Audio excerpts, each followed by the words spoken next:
Weaponization of Humanity.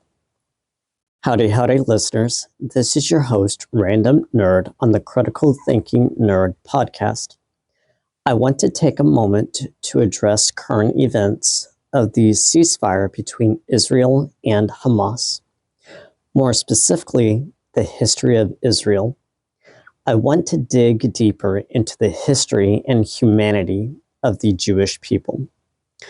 To start, all of the known anti-Semitism mentality originated from Romans punishing the Jewish people after the Bar Kokhba revolt, 132 to 136 CE, or AD for my Christian listeners, and how the Roman political powers came to renaming of Judea to Syria, Palestine.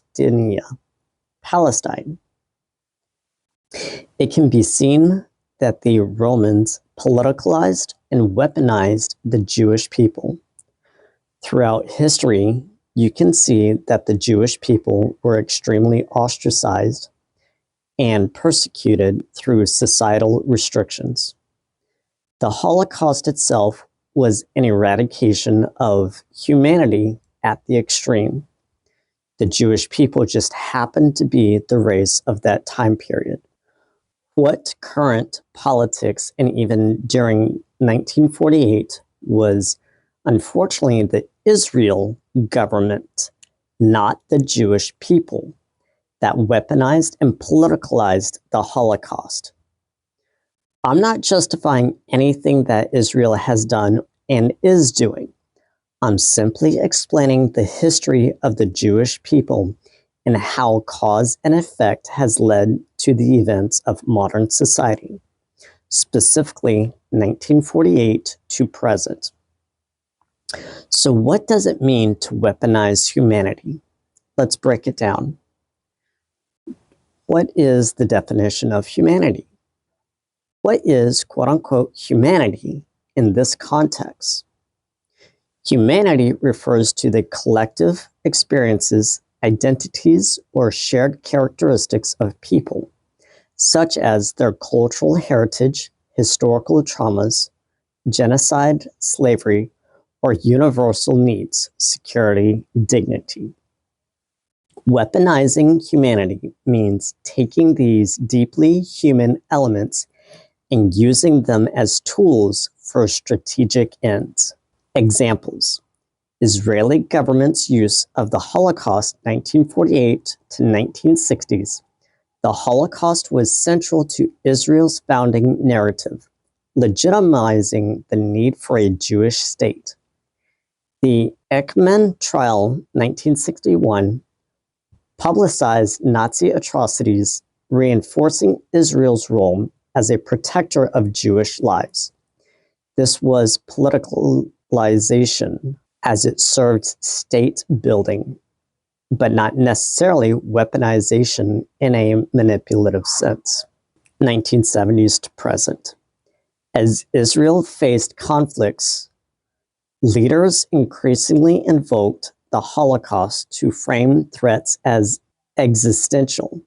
For example, Netanyahu's comparisons of Iran to Nazi Germany in the 2010s used Holocaust imagery to justify preemptive policies.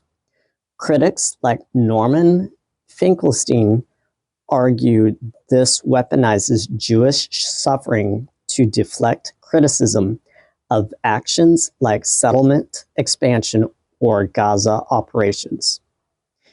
The remembrance of the Holocaust in Israel is deeply rooted in humanitarian and historical memory, serving as a moral imperative to honor the 6 million Jewish victims and to ensure, quote, never again, unquote.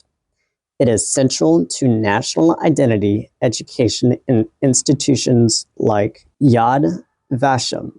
While Holocaust remembrance aims to preserve truth and dignity, its use in political rhetoric can distort historical context, silence criticism, and risk ethical overreach, a phenomenon some call quote-unquote weaponizing the Holocaust. This does not negate the trauma, but highlights the danger when collective memory is used to justify contemporary policies without critical reflection. Thus, while remembrance itself is ethical and necessary, its political instrumentalization can indeed lead to questionable moral and ethical outcomes. So let's ask this question. While the Holocaust was a catalyst to grant the Jewish people a sovereign identity, when or what timeline could be seen as Israel politicalizing the Holocaust? Israel began politicalizing the Holocaust shortly after its founding in 1948, using it to justify the necessity of a Jewish state and shape national identity.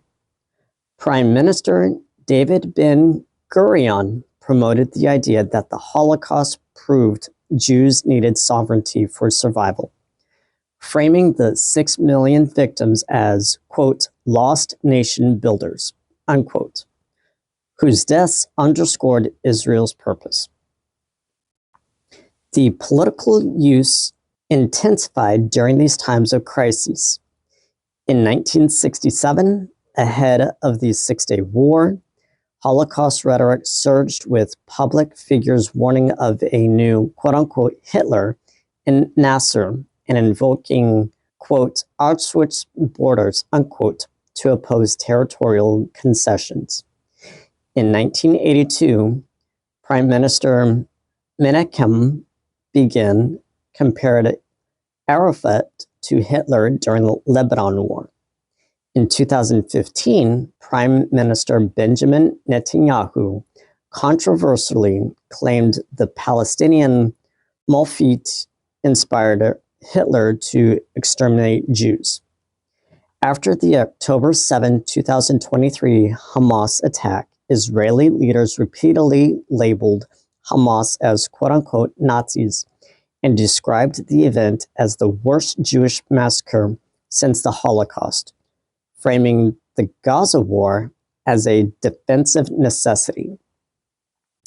While Holocaust remembrance remains central to Israeli identity and education, its repeated invocation in military and political contexts, especially to justify war or silence criticism, has led scholars to critique its instrumentalization or quote-unquote weaponization. So let me ask this question. How long after a mass atrocity does the trauma become a memorial and not be used as a weapon for political justification? For the United States, September 11, 2001 has always been an atrocity of memorial, 24 years later. For the Holocaust, it's been 80 plus years of political violence by those in power. My final question to you, where do you draw the line? If you found this episode meaningful, please continue to listen to my next episode as I dive deeper and research further to share my knowledge with you. Thank you.